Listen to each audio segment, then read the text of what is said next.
Hey, I'm Chelsea Sproule, and I am the owner and designer for the Bohemian Hobo jewelry. I started my jewelry line in January of 2010, and the reason why I started it was because I was living in Victoria going to school, and I really wanted to get a pair of feather earrings. It was during the whole sort of feather earring fad. And I went shopping for the earrings and they were just crazy expensive, so I decided to make a pair on my own. So once I made a pair for myself, I ended up making some for some friends and starting to sell them online. And then it just kind of evolved from there. I decided after making the earrings I wanted to start exploring making necklaces and stud earrings and rings and different things. So yeah, that's kind of how I got started.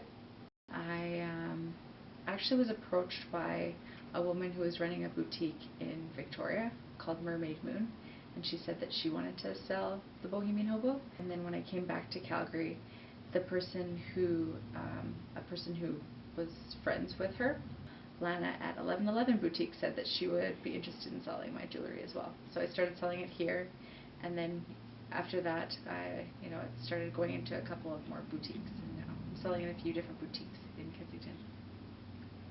Well, I've just actually always thought about, in the back of my head, if I ever open up a store or some sort of business, that would be the name, just the Bohemian Hobo. I just like the name and the style that is sort of associated with, traveling and finding material, and it's just sort of got this loose and free feel to the name that I've always really liked. I use raw materials because that's the kind of material that I'm drawn to.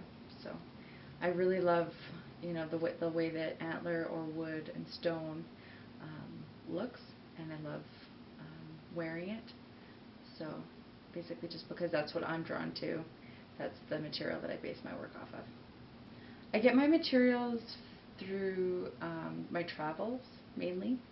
So I like going to different places in the world and finding unique material to work with. I got this whole bag of stuff in the jade market in Taiwan, in Kaohsiung. I also find some of it locally or am given material from friends. Since I started making jewelry, I've found that a lot of people want to offer up their dusty rock collections and all their seashells that they have sitting in their closets. And yeah, people have been very generous and given me a lot of things that I've been able to work with and incorporate into my jewelry. I really like working with antler.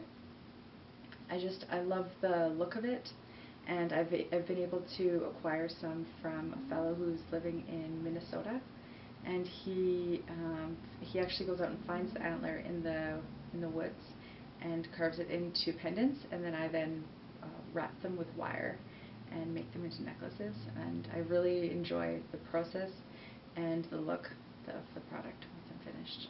My day job is I work as a school support counselor for Woods Homes.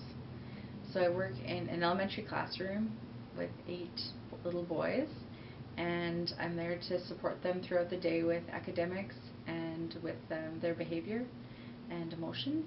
So this is a gift that I got from one of my students last Christmas, and so one of the neat things about working with kids is they often surprise you at times, I find. And I wasn't allowed to open it until Christmas, and myself, the TA, and the teacher each had one of these. And then when I stayed true to what he had asked, and when I did open it, I was shocked to find that there was a $5 gift card for Tim Hortons inside, and I thought that was so generous and so cool of him, because I know that he definitely spent his own money on this. It was very heartwarming that he had done that. I do actually integrate my craft with the kids that I work with. Actually, last Christmas I was selling dream catchers for one of my students, and I sold them through the Bohemian Hobo, and I sold them so that he'd be able to make some extra cash at Christmas time. So he was making them on his own. I supplied him with the material, and then I helped him gain some extra cash for Christmas by helping him sell them through my business.